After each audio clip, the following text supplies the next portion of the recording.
Herr Albert Rösti, genießen Sie die letzte Session als gemeiner Nationalrat? Ja, das kann man schon so sagen. Ich spüre natürlich bereits ein größeres Interesse jetzt vor dieser Wahl. Aber ich spüre schon, dass der Präsident noch etwas gestresster ist als ich. Und von daher freue ich mich eigentlich auf das, was kommt, aber genieße es auch noch nicht voll in der Verantwortung zu stehen. Also noch ein bisschen entspannen, bald geht es höchstwahrscheinlich los. Sie wollten Berner Regierungsrat werden, Sie wollten Ständerat werden, Sie waren kurzfristig auch Kandidat für den Bundesrat. Das hat nicht geklappt, Sie haben sich frühzeitig aus dem Rennen genommen. Was interessiert Sie nun am Posten des Parteipräsidenten?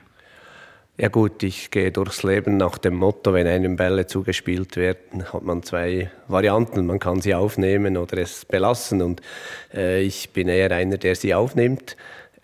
Ich habe immer gesagt, mir gefällt Politik. Ich bin aus Leib und Seele Politiker. Ich habe mich hier sehr gut eingelebt in den ersten 4 Jahren, in denen ich hier politisieren konnte. Und da ist natürlich das Präsidium eine zusätzliche Chance, Verantwortung wahrzunehmen, prägend zu wirken. Das wären die anderen Ämter auch gewesen.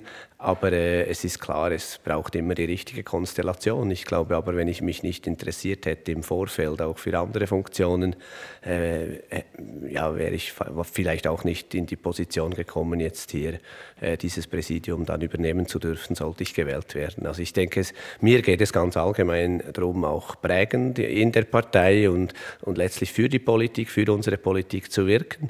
Im Interesse letztlich unserer Zielsetzungen. Und ich glaube, das ist die Motivation.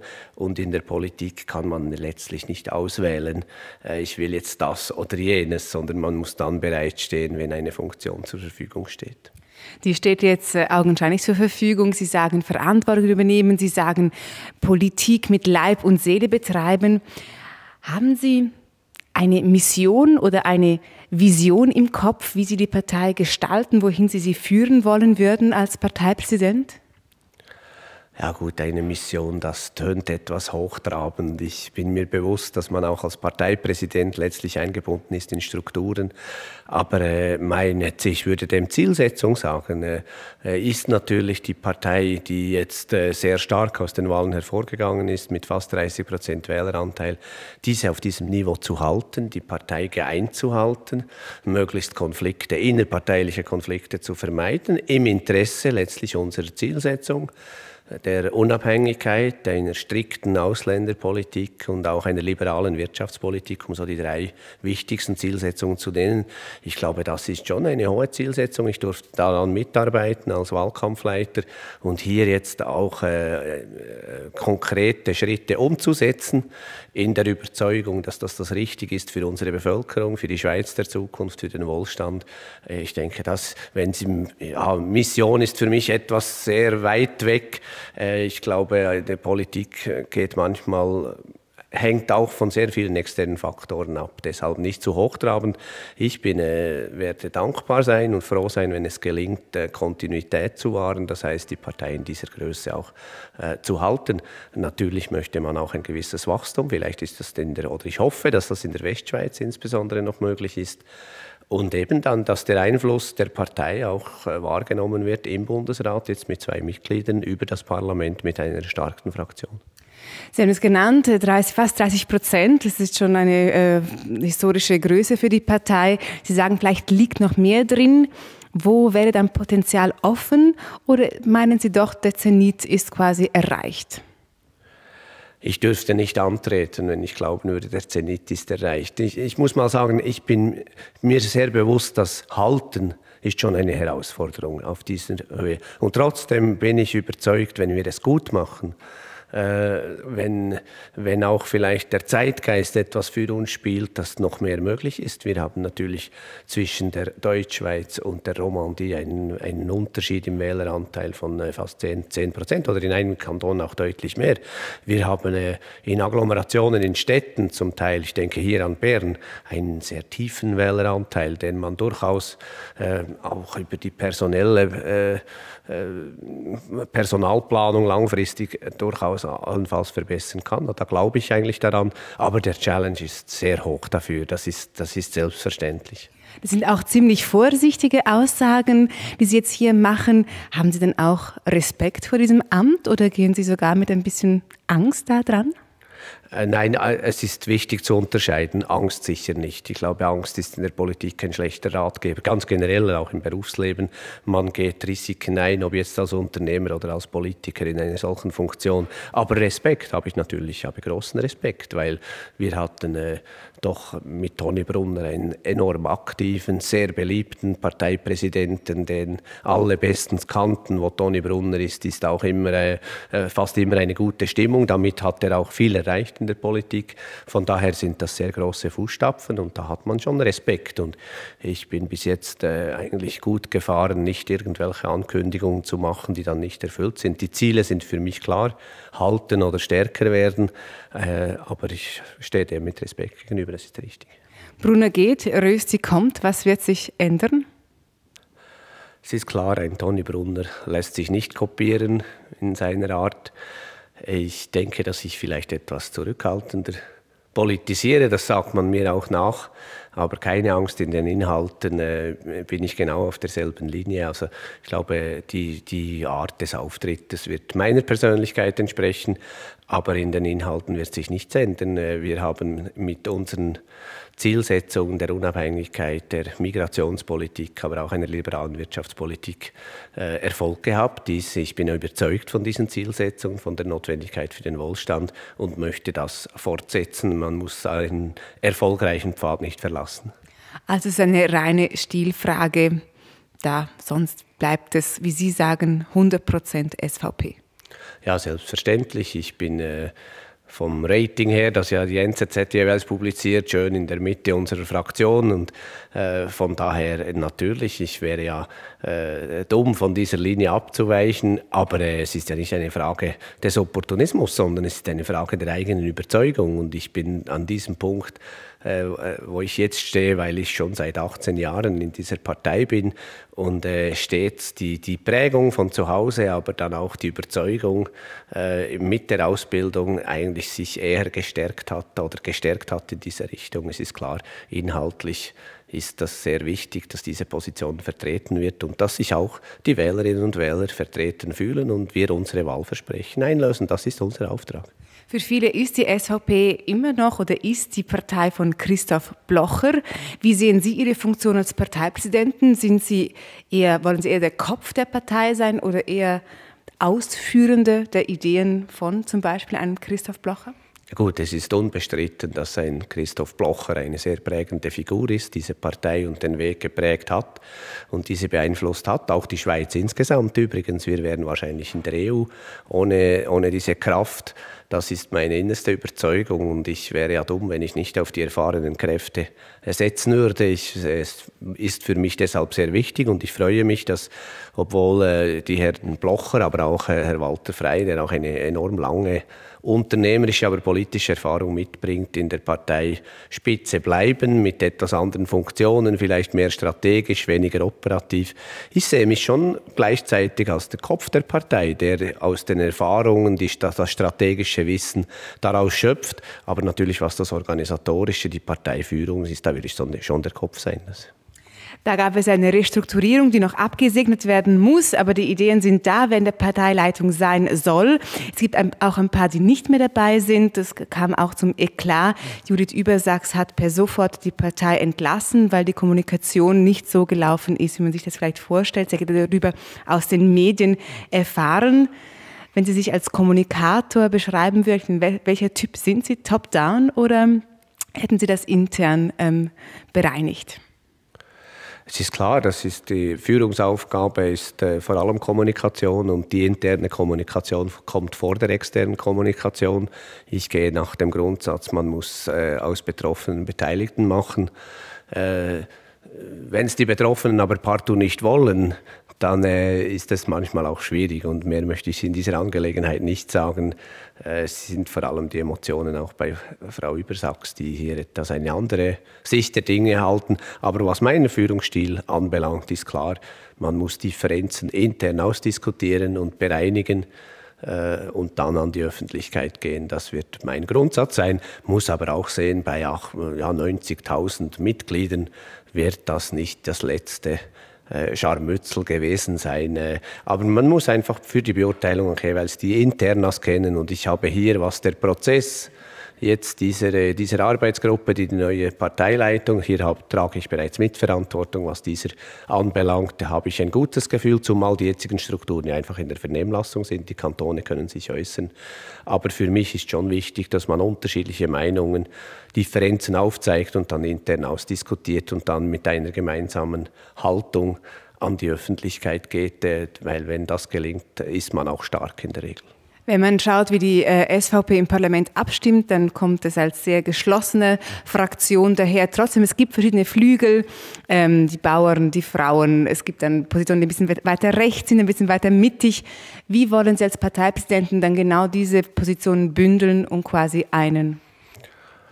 Gut, also grundsätzlich haben wir mal das Parteiprogramm und die Wahlversprechen. Und dank diesen Wahlversprechen muss sich ja jeder Nationalrat, jede Nationalrätin sagen, dank dieser klaren Linie ist sie überhaupt hier im Rat. Und das versuche ich natürlich auch zu vermitteln. Es ist nicht einfach Zufall, ob man hier politisieren darf oder nicht. Und die Grundzielsetzungen, ich sage sie nochmals, die Unabhängigkeit des Landes von der EU, die strikte Migrationspolitik, dass wir nicht überschwemmt werden von der Zuwanderung und die liberale Wirtschaftspolitik. Ich glaube, das sind Pfeiler, die muss man unterstützen können, wenn man in der SVP politisieren will. Sonst ist man irgendwo am falschen Ort. Aber natürlich gibt es dann innerhalb unterschiedliche Lager. Landwirtschaft, Gewerbe haben nicht immer genau die gleichen Interessen. Und ich sage einfach, schaut, wenn wir geschlossen stimmen, jeder hat einmal ein Interesse.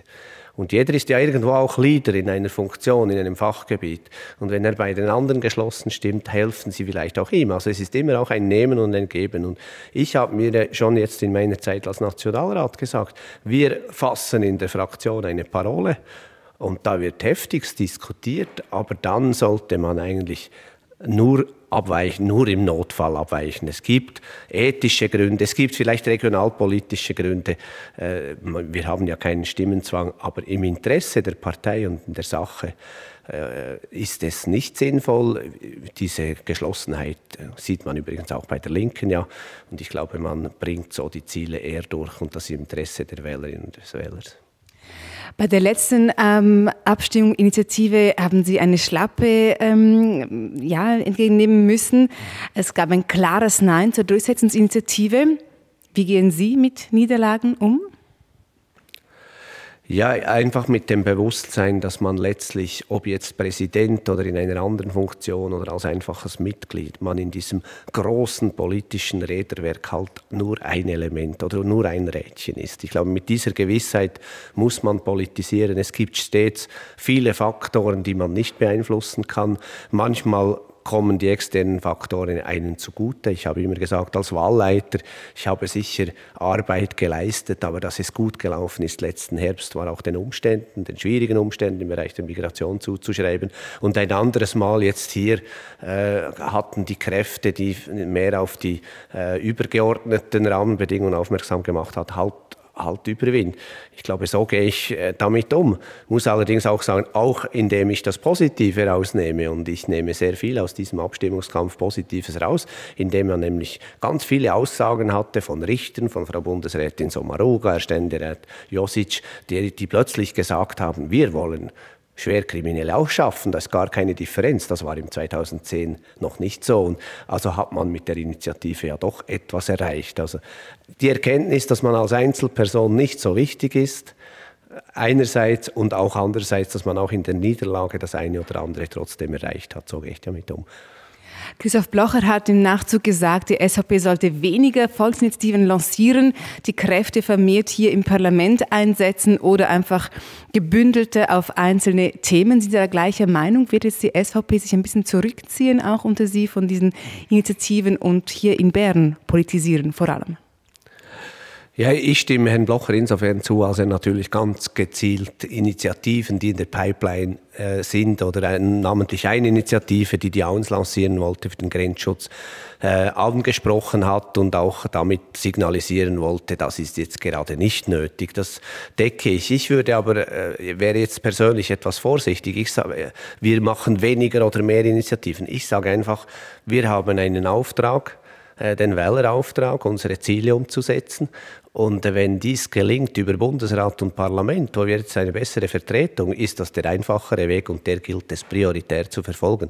Wenn es aber trotzdem dann eine Initiative gilt für den Auftrag im Interesse der Zielsetzung, dann werden wir auch in Zukunft nicht davor zurückschrecken und das kann natürlich, also wir haben eine Initiative, das ist die Landesrecht statt fremde Richter. Ich denke, diese Diskussion wird für uns enorm wichtig sein, die müssen wir führen und dann gibt es vielleicht auch eine Umsetzung der Masseneinwanderung wieder diese Thematik. Muss aber sagen, da haben wir keine Differenz oder habe ich keine Differenz mit Christoph Blocher, denn er hat eben gerade signalisiert, wir müssen uns konzentrieren, die Kräfte und Ressourcen schonen. Ich möchte aber keine Versprechung abgeben für die Zukunft, was die Anzahl Initiativen angeht. Also bleiben wir gespannt. Trotzdem die Frage, wo fühlen Sie sich wohler? Flyer verteilen, Unterschriften sammeln auf der Straße oder am Rednerpult im Nationalrat? Ja, das kommt darauf an, wenn man in einer Umgebung ist, ich sage jetzt in Thun oder in meiner Region, wo man viele Leute kennt und viel Zuspruch hat, ist natürlich das Flyer-Verteilen einfacher. Da ist man unter vielen Leuten und vielleicht weniger unmittelbar unter Beobachtung, wo jedes Wort auf die Goldwaage gelegt wird. Und das gehört, die Basisarbeit gehört natürlich dazu, auch für einen möglichen Parteipräsidenten. Der Vergleich ist allerdings schwierig. Ich fühle mich auch am Rednerpult wohl, aber die Anspannung ist jeweils etwas größer. Nein, am Rednerpult im Nationalratssaal. Gut, da ist die Anspannung größer. Wie meinen Sie, wie schafft die SVP oder will sie das überhaupt, den Kurs zu wechseln von der Regierungspartei mit Oppositionsstil dahin, dass sie mehr Verantwortung übernimmt, wie jetzt immer versprochen wurde, mit 2 Bundesräten im Bundesrat? Ja gut, ich meine, dass sich natürlich dieser Wandel, wenn man überhaupt dem so sagen kann, automatisch vollziehen könnte, weil jetzt hat natürlich mit der Wahl von Herrn Bundesrat Parmelin haben wir eine bürgerliche Mehrheit und von daher müsste automatisch mehr Geschäft in unserem Sinn bereits aus dem Bundesrat kommen und wir haben dann auch im Parlament, sie hat es jetzt bei der Energiestrategie bereits gesehen, man hat es bei der grünen Wirtschaft, die jetzt zurückgestellt wurde oder abgelehnt wurde, gesehen, hat natürlich das Parlament auch Mehrheiten. Wenn ich jetzt die grüne Wirtschaft, ein Projekt, das eben einer liberalen Wirtschaftsordnung diametral entgegensteht, mit zusätzlichen Vorschriften, Kosten, mehr Verwaltung, wenn das jetzt nicht abgelehnt worden wäre, wäre man auf bürgerlicher Seite fast gezwungen gewesen, ein Referendum zu machen. Es gibt hier kein Referendum. Ob es bei der Energiestrategie eines gibt, wird sich zeigen, aber auch hier konnte man, das ist noch offen, denke ich, aber trotzdem konnte man hier bereits jetzt in dieser laufenden Legislatur viele Bereiche, dass keine Laufzeitbeschränkung bei der KKW, dass es das nicht gibt, konnte man im Sinne der bürgerlichen Mehrheit umsetzen. Und von daher ist automatisch, dass es das Instrumentarium, das eher der Opposition zugedacht ist oder zumindest so interpretiert wird, Referendum und Initiativen, das ist das automatisch. Ich habe gesagt, ich gebe keine Versprechen, denn zuerst muss es eben durch Bundesrat und Parlament. Aber letztlich ist der Auftrag, die politische Zielsetzung steht im Vordergrund. Und in diesem Sinne wollen wir Verantwortung wahrnehmen für das Land, indem wir sagen, wenn diese Mehrheiten in unsere Richtung gehen, dann tragen wir die Verantwortung. Wenn aber das anders ist, können wir die Verantwortung nicht tragen. Und das wird die Zukunft zeigen. Es gibt gleichzeitig mit Ihnen noch 2 andere Wechsel an den Parteispitzen, voraussichtlich mit Petra Gössi und Gerhard Pfister. Von Ihnen sagt man, dass Sie eher beide am rechten Rand Ihrer jeweiligen Partei politisieren, kann man sagen? Oder haben Sie das Gefühl, Rösti, Gössi, Pfister, das neue bürgerliche Dreamteam im Bundeshaus? Es wäre natürlich schön, wenn Sie diesen Ausdruck auch in 3 Jahren nach einer Zeit unserer Präsidentschaft tatsächlich so benutzen können und sagen, die haben im bürgerlichen Sinne etwas erreicht gemeinsam. Das wäre schon auch meine Zielsetzung. Ich bin mir aber bewusst, man darf sich dann auch nicht allzu viele, wir vertreten 3 unterschiedliche Parteien und die Parteien sind nicht aufgrund des Präsidenten plötzlich irgendwo an einem anderen politischen Spektrum. Aber geben Sie dem... Ich verspreche mir eine gute Zusammenarbeit. Ich kenne beide jetzt sehr gut und